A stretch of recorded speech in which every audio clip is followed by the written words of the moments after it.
Today we're going to review the Ridge Outdoors Pinnacle Hammock. I learned about this hammock from hammockforums.com. Went on Amazon, found it. You can pick it up there for $50. Shipped to my house, it was like 53 bucks. Now, why would I buy something like this when I've already got the Warbonnet Blackbird and I got a hammock gear hammock? Well, to answer that simple question, it's easy. I didn't buy it. My daughter was in one of those little Eno hammocks and decided that she wanted something more comfortable that had an attached bug net that didn't get in her face and those kind of things. So she decided she needed a hammock. Well, we looked at this one. Obviously, we picked it up. It's turned out to be a really decent hammock. It's made out of 1.6 material on it. It looks similar to a hexagon, but if we take some close-up pictures, which I may put in the film, then you'll see the difference. It's a different weave than that, but it has a similar look, a similar feel, and similar stretch to the 1.6 hexagon, but it is not a hexagon material per se.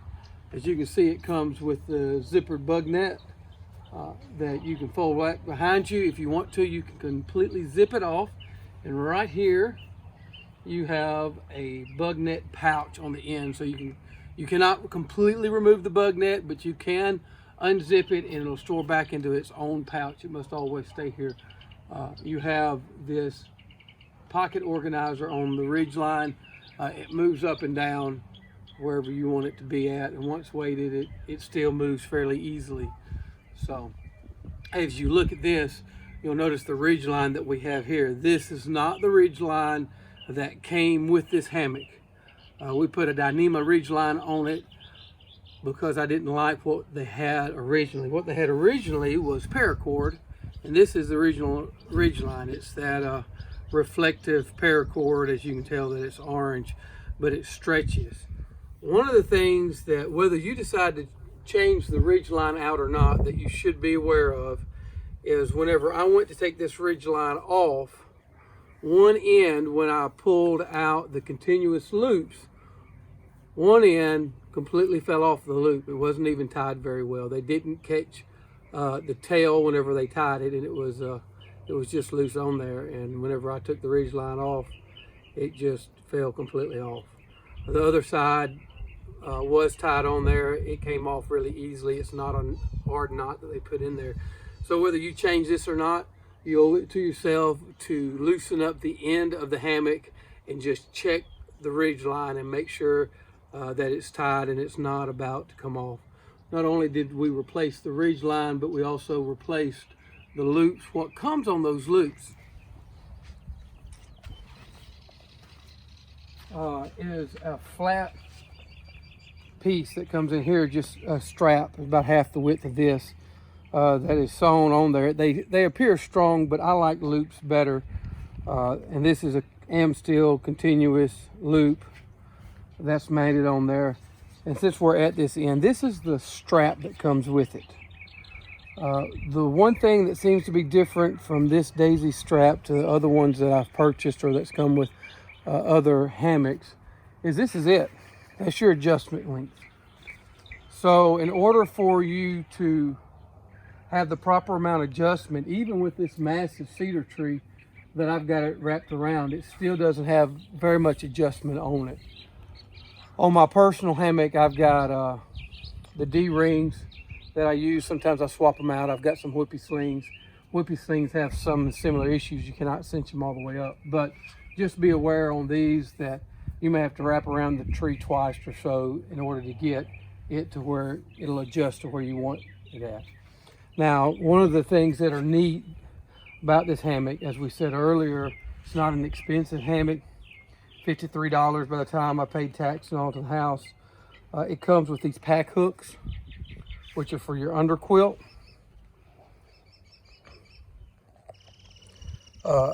They help with a traditional underquilt, which we have. We'll hook that up here in just a moment. They help hold the underquilt in place. And then they have these tie-outs here, which I've got this one on a little piece of shock cord. And you also have one on the inside of the hammock. Now, going back up to this pack hook, You also have a piece of grow gain here, and there's one on the other side with the other pack hook.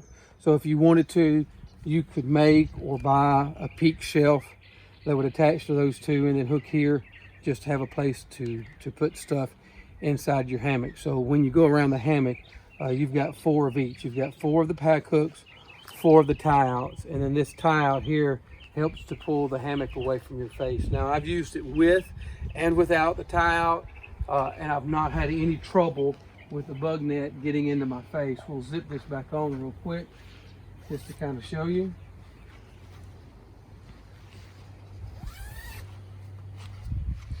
So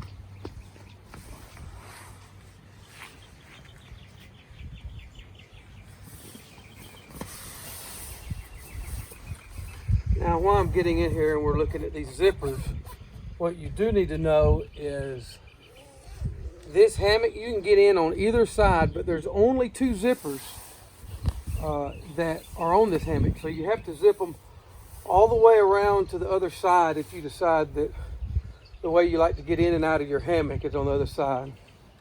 So you can see this tie out is pulling this away, kind of keeping that off of my face. But you can also look that the bug net has sized so to where there's not any loose material much on this deal. And you look here at the ridge line where my hands are, and you can see about how tight I've got that ridge line. So you can go almost to a 90-degree angle. So that's probably about 50 or so. So it's not real tight on there. Works that well. And with the hammock, you really, depending on how you position yourself, and once you get used to hammocks, you kind of know what your lay is. There's not much of a calf ridge in this really at all. And you can change the height of the ends if you want to help adjust where you naturally lay in the hammock, which will also affect where your ridge line, calf ridge may be at. And so overall, it's a comfortable hammock. We're on lockdown kind of with this corona thing. So with that being on lockdown, you can see how easy those zippers come undone. We've been hammock camping in the carport with all of our hammocks. We got 4 of them. I got 2 teenage daughters. This is my oldest daughter's hammock. We slept in them last night. It was a really comfortable hammock for her. And here in just a moment, I'll have her get in and you can see how she fits into the hammock as well. But it's a really nice hammock for the amount of money that you will end up investing in this. I don't see a lot of downside unless there's something on the hammock that you really don't like, that you can't get it customized. So your options are this blue or you get an orange. And if you don't like those 2 colors, you're gonna have to customize it yourself depending on how good you are with a sewing machine. But if you're that good with a sewing machine, you're probably building your own hammocks anyway. And the other thing that's different, I would say, than most of the hammocks I've seen is this bug net. It's kind of a white color. You can see here a whitish gray color. And it's a lot finer bug netting. Now, I don't know that the holes are really that much smaller, but when you feel of it, there's not a lot of material thickness, and it's really soft, where like with my war bonnet, it's a much thicker material than this. Feels like it would be a lot stronger. This has got just a little bit of stretch in it. Well, let us put on this underquilt and I'll show you how these pack hooks work. Okay, so we're back to look at these pack hooks. You can see what you do with this line is you just slide the main line of your underquilt inside the pack hook. We'll do that on each side. What that does is it keeps your underquilt up around you, so it's less likely to need adjustments in the middle of the night. I don't know if you're like me. I've got some hammocks that I've used in the past that did not have these, and inevitably you'll move in the hammock, and when you do, the underquilt will shift and you have to reach under and then pull it back up over your shoulder. It's mainly my shoulder that I put to this side when I lay in the hammock, that once I adjust the hammock, it stays there, but if I roll or make much movement, then my underquilt always shifts on me. So if you look here, you can see these pack hooks, and then once you get inside the hammock,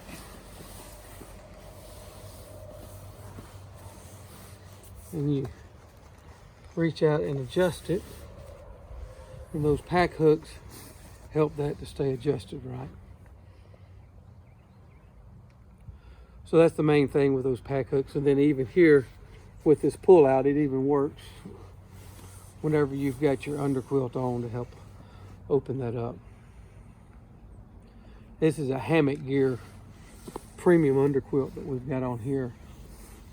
So Allison's getting into the hammock now.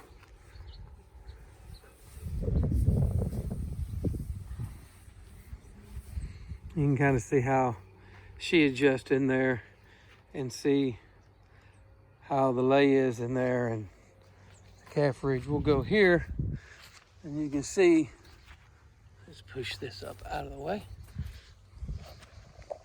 You can see that's her back there. Really a flat lay in there. Works out well for her. Works out well for me too. Some hammocks are a little more fidgety. You can kind of just jump in this thing and flop down. You can see on this bug net tie out here how that works for somebody that lays in the hammock different than what I was laying in the hammock when I first got in. I'm 5'10". How tall are you, Allison? 5'6". She's 5'6", so that makes a difference sometimes in the way you lay in the hammock. But if it wasn't for this shock cord, you can see that that would be on her face. I mean, you can say I'm pushing it on there, but it's just naturally going to fall. But with that tie out, that keeps it off of her face regardless of how she lays down in the hammock. And one thing we haven't covered in this video is the size of this hammock, and this is an 11-foot hammock, which works good for people of most heights. I can't really tell you what the limit on the height is. I know the 11-foot hammock I have says it fits up to a 6'3" person. I don't know if that goes for all 11-foot hammocks, because this one's constructed quite a bit different. But it is a hammock that has a great value for the money that you invest into it. It's something that you can upgrade as you go along if you want to change out suspensions, change out the ridge line. And just remember, you need to check your ridge line whether you change that out or not, which I'll put up a little video where I changed out the ridge line and the end loops. We'll just do a real high speed thing. That'll kind of show you how that's done.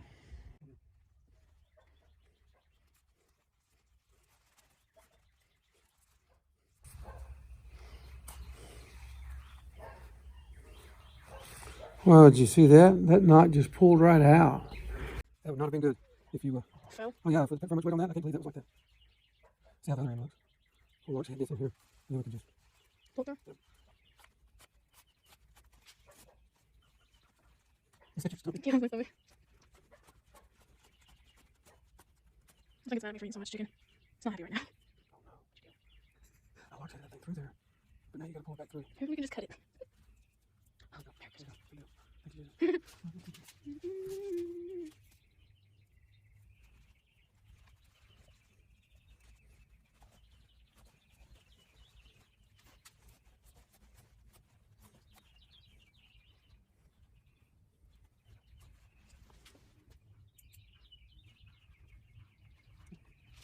I think we have covered everything that we really need to cover on this. This is a hammock that for $50 you cannot go wrong with it.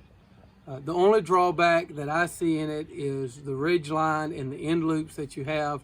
The durability of the bug net is yet to be seen, but this thing's comfortable, lays good, the right size, and there's nothing you're going to get if you're going Amazon shopping just to see if you want to get into hammocks or not, that's going to measure up to this hammock. It's a great value for your money. Until next time.